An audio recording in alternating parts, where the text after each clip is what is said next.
Whatever rocks your socks, whatever spins your top, whatever winds your watch, whatever flips your flop, whatever turns you on, whatever flies your flag, whatever bangs your gong, or whatever swings your bag. Do it often, but do it well, 'cause nobody knows and there's no way to tell when the ride ends.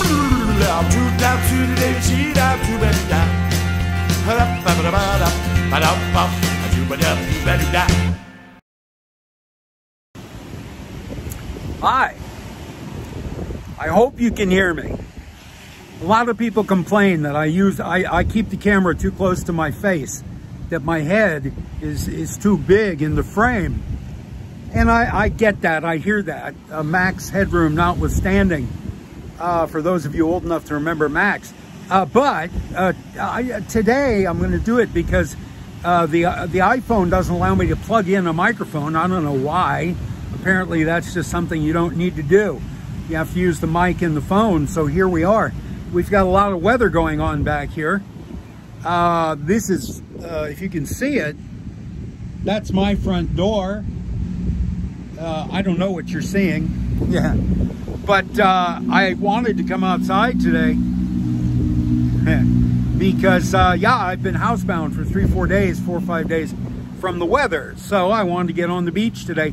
You dare not walk on the beach right now because all of that oil that we were assaulted with, God, what is it, 10 days ago, is still there. It's been broken down into smaller and smaller globules, and it rests just under the surface. So the beach looks pristine, the beach looks pretty, but you walk 50 meters and the bottoms of your feet are covered with crude oil, and it takes either gasoline or turpentine or something like that to take it off. I use turpentine because I have it in the shop. But I've already ruined 2 pairs of flip-flops this year. So I stay off the beach until that's all gone. And don't believe the local authorities who tell you, yes, we're cleaning up the beach. No, you can't. It's impossible. There's millions of gallons of this stuff. It's spread over, you know, dozens of kilometers of beach. There's no cleaning it. You just have to wait for the sea to digest it, and it takes a couple weeks to do that. So anyway, here we are on the beach, though not on the beach, in front of Steve's house. Hey, does anybody else experience this, or is it just me living on the beach? Fan condensation.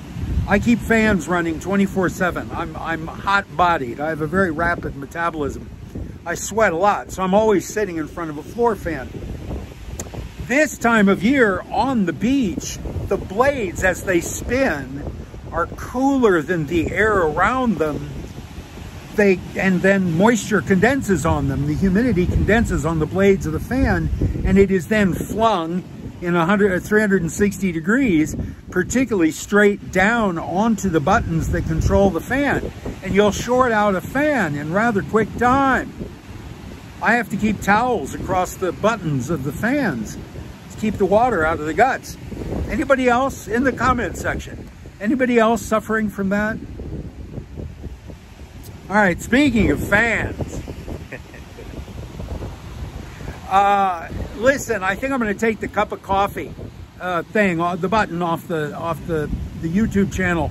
It doesn't work in Thailand, never has, because of some obscure banking laws, is what I'm told. And now they've disqualified my account because I didn't know you could even do this. If you don't like a YouTuber and you really want to get his goat, he's got a cup of coffee button. What you're supposed to do, or what you do, what someone did to me, is you go out and you create 20 fake accounts. Each of those accounts contributes $5 to Steve's account. Typically, I may get a cup of coffee a week, if that. So this is flagged as unusual activity. YouTube comes and looks at all those new accounts and says, these are all fake. These aren't real accounts. The credit card numbers aren't real. This $5 that's pledged each time is not actually coming in your account. So we're going to shut your account down, Steve Rosse. We think you're doing something shifty. So somebody out there dislike Steve Rosse enough to establish 20 fake YouTube accounts and go in and give me a cup of coffee 20 times until it shuts down the whole operation. I, of course, as a narcissist, I'm flattered by the attention. Thank you, whoever did that. I know something now about YouTube I didn't know. Like I said, I may have got $5 a week, a cup of coffee a week, if that. So I'm just going to shut the whole thing down.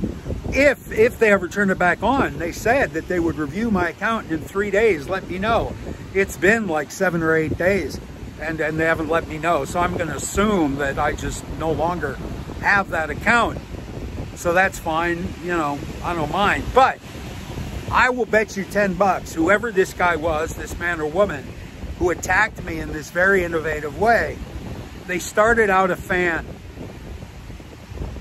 Because that's my pattern. Going back to the first story I ever sold in 1980, I sold a story I wrote as a freshman in college to a magazine called Rod Serling's Twilight Zone magazine. And they specialized in first-time authors, first-time published authors.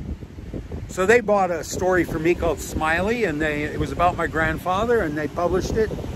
And it was something I had written 4 years before as an undergrad, hung on to it, sent it out a couple times, it never got purchased. Finally, this magazine bought it, published it, got a fan letter, responded to that fan letter. Immediately, that fan turned into a hater and threatened me with criminal proceedings, threatened me with libel charges.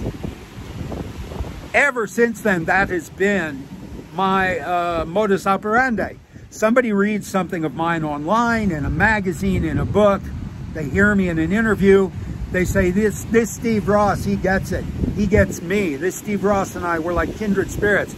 They write me a fan letter. I respond. We go back and forth, 3 or 4 exchanges. In those 3 or 4 exchanges, sure as hell, I will say something that pisses them off, and they will become an enemy of mine and send me all kinds of hate mail and emails and slag me off in the comment section. It happens every time.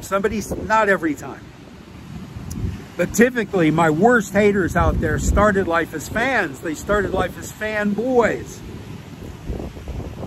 When I was working on Phuket and I was writing a column for The Nation, I got hate mail every week.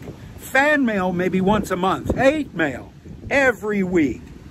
I wrote about a place called the Phuket Palace, which was Phuket's first condo ripoff, where they would sell you a condo and then they'd sell it to someone else, and you all thought that you were the owner and the other guy was the tenant. So 60 Minutes Australia, a lot of the people who've been ripped off were Australians. So 60 Minutes Australia contacted me. They said, we want you to help us find somebody on Phuket who owns one of these condos we can interview. We'll pay you 1,000 Aussie dollars to find us somebody. I looked around. None of my friends would admit to having been ripped off. So I'd been in Thailand long enough to know better, but I Xeroxed a bunch of flyers. Hey, do you have a condo in the Patong Palace? Have you been ripped off? Contact Steve Rosse. Here's his phone number. So immediately we started getting threatening phone calls, really scary phone calls at the house. A lot of guys with with Indian accents. A lot of the businessmen in Patong in those days were Sikhs. A lot of Indian accents threatening this and that. Someone came in the night and threw a dead dog on my lawn. Yeah. And then the editor of Phuket Magazine called me up. This Aussie guy. And Patong Palace had always bought the last, the back page ad, the back cover ad on Phuket Magazine. That's the most expensive advertising in any magazine.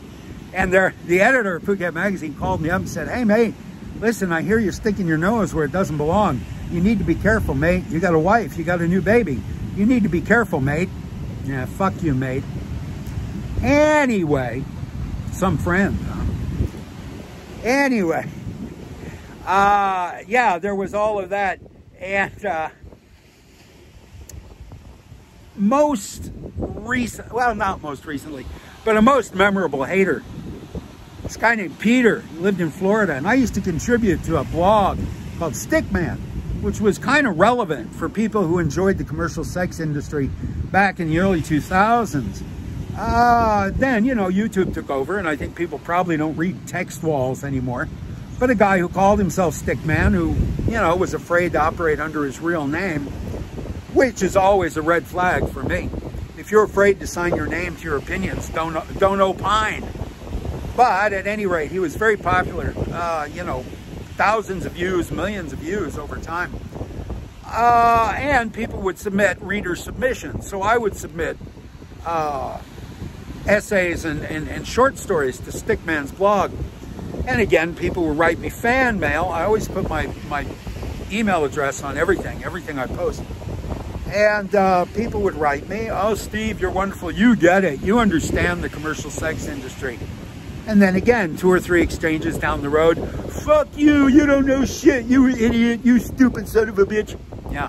So there was a guy named Peter who sent me a bunch of photos and a story of something he'd done in Bangkok. He had gone to Bangkok. He was one of these sex tourists, not a sexpat. He lived in Florida, but he would come to Thailand a couple times a year, 3 times a year, and go to, you know, just stay in Bangkok and go to the whorehouses. And he told me this story and sent me photos to back it up. How one night he took these 2 girls out of a bar, took them home to his hotel, spent all night with them, and in the morning he took them to breakfast at the Oriental Hotel. They used to have, maybe they still do, a restaurant right on the river, kind of a wooden pier or plank raft or something out there, and you could sit out there in the morning and watch the boats go by and the turds float by.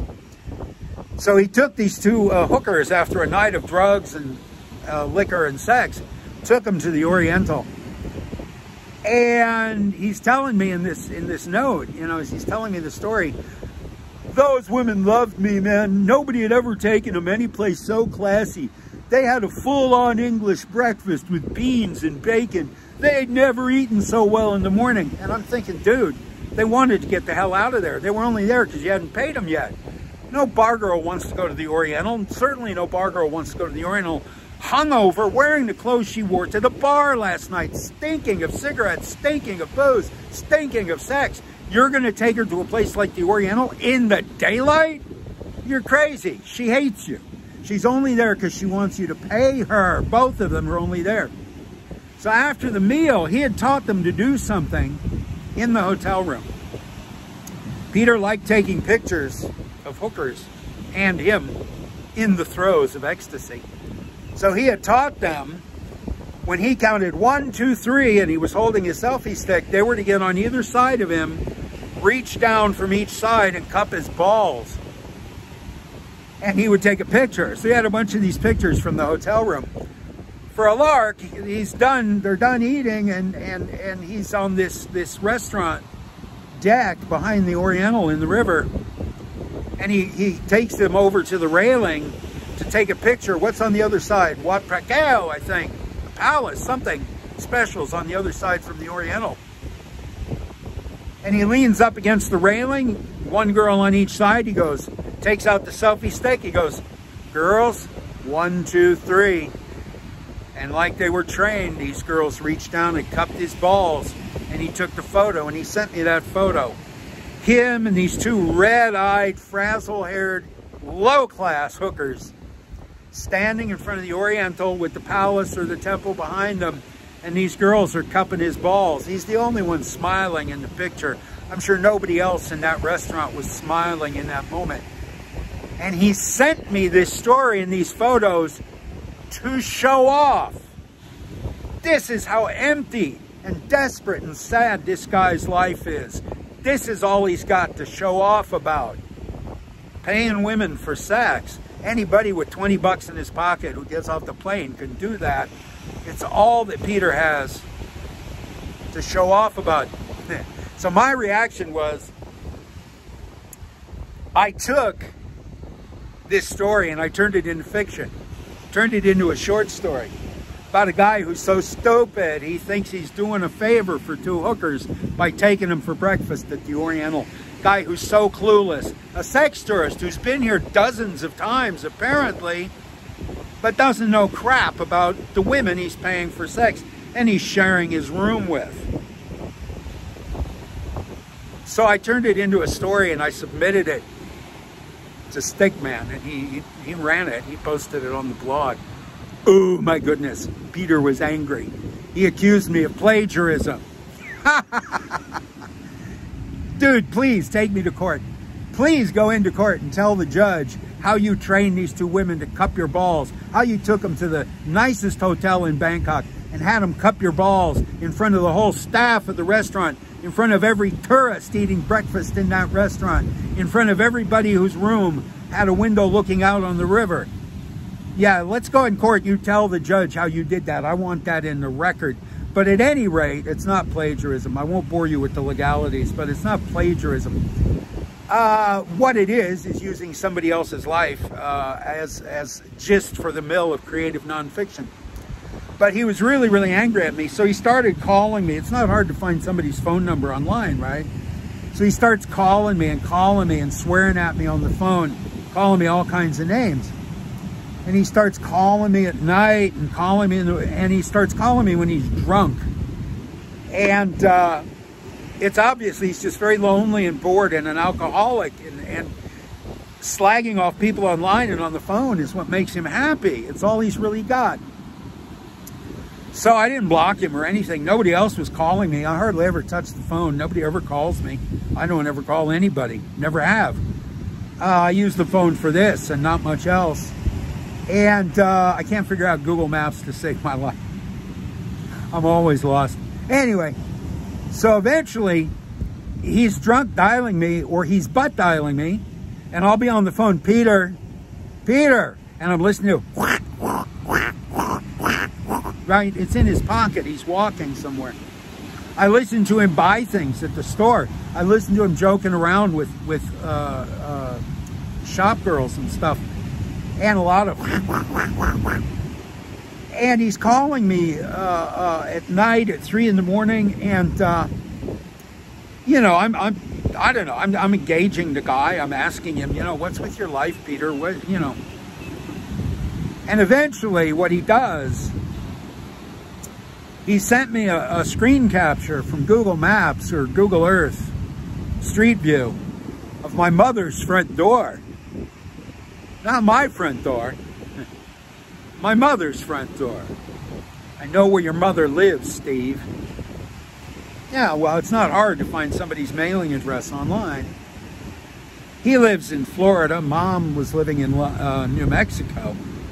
He wasn't going to do anything. People who telegraph their punches like that don't actually ever throw a punch. But at that point, I blocked him. You know, I blocked him. And so, yeah, that was too much. That was over the line. But he had started out a fan. He had started out a guy sending me his stories and his photos because he thought, you know, Steve is simpatico.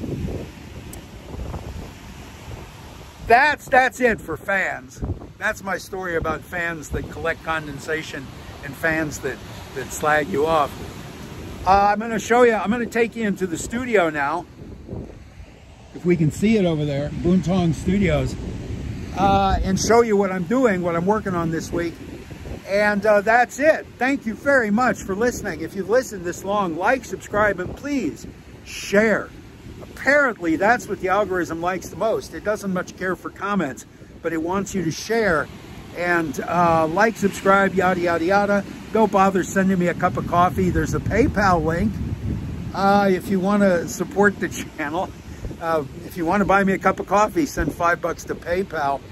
And I'm selling souvenirs. I'll show you here. I am just tickled to death by the idea of souvenirs for a place that only exists in my mind. So that's what I'm doing. So come walk across the sward, the green sward with me, and let's go visit the studio. So that's where we were.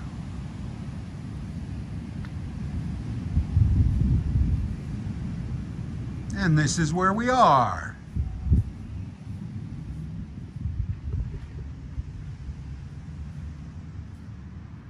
We'll start down here. So I'm late. Yeah, the Boontongs videos. I'm building a Nitnoy shop. a store, you know, one of those little Chinese shop houses. And it's going to be very, very, very, very, very cluttered. This is all the stuff that's going to go on the shelves in the Nitnoy shop.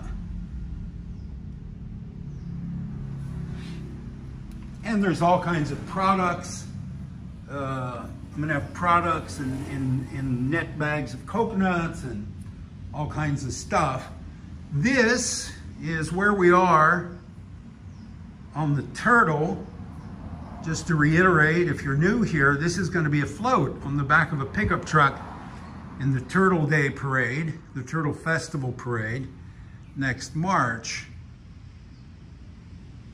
And once I fill in this side of his face, I'll bring him down on some bricks over here. I'm going to cut a piece of plywood that's the size of the pickup truck bed, bring him down so I can work on the head and the back down. Right now it's too tall to get up here and see what I'm doing. This is more shelves for the Nitnoy shop. Kun Cham Nan built my shelves for me. Kun Cham Nan has built a jig. I'll tell you what, I keep asking, he cuts, you know, cuts lighters for me so I can fill in little spots like this with cut lighters like this and this. And Cham Nan cuts them for me, and he built a jig out of a piece of driftwood. Oop. So that you can, well, he's much handier than I, which is why I pay him to do this stuff. But in lieu of a bandsaw, I have not yet purchased a bandsaw, so we're cutting by hand. Cham Nan is a great help. He's very handy. So, here are the Boontong souvenirs, right? We've got cuttlefish spines, and this font mimics, of course, the font on the top of Boontong's bar. Whatever floats your boat, whatever that rhymes with boat, da da do do do do do. Yeah.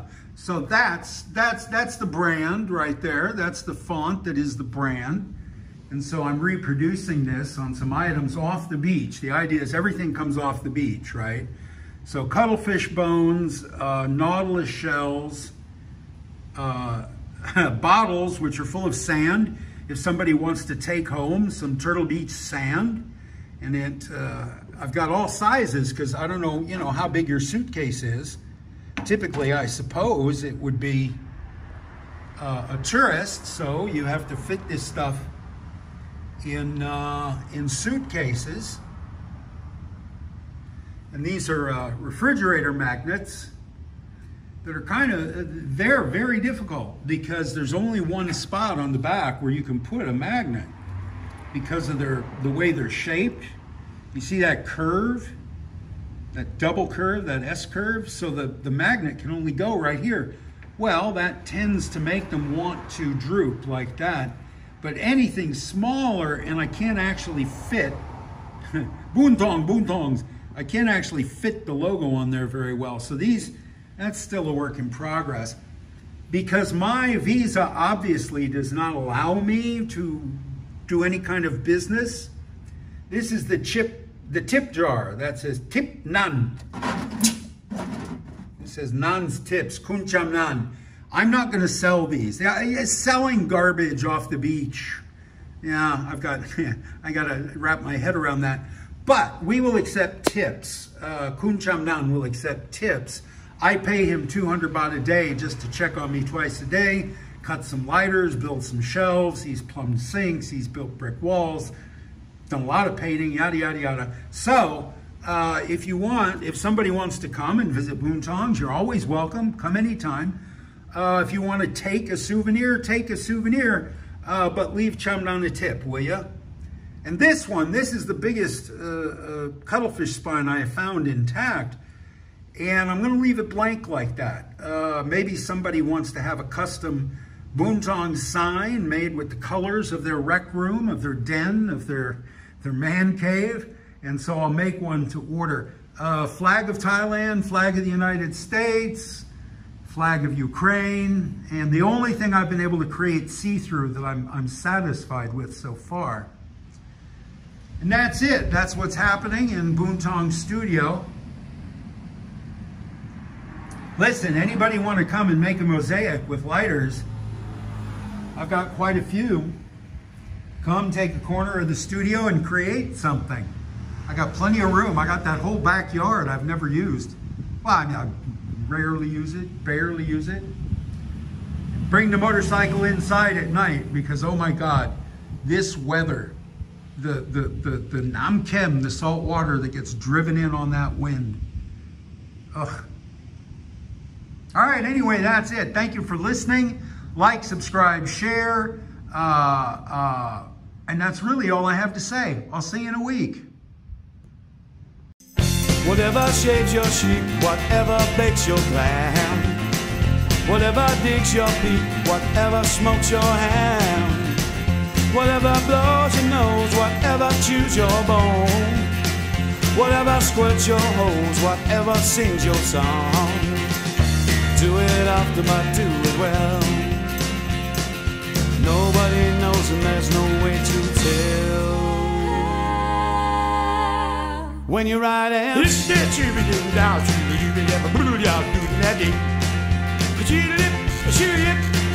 shoot down to that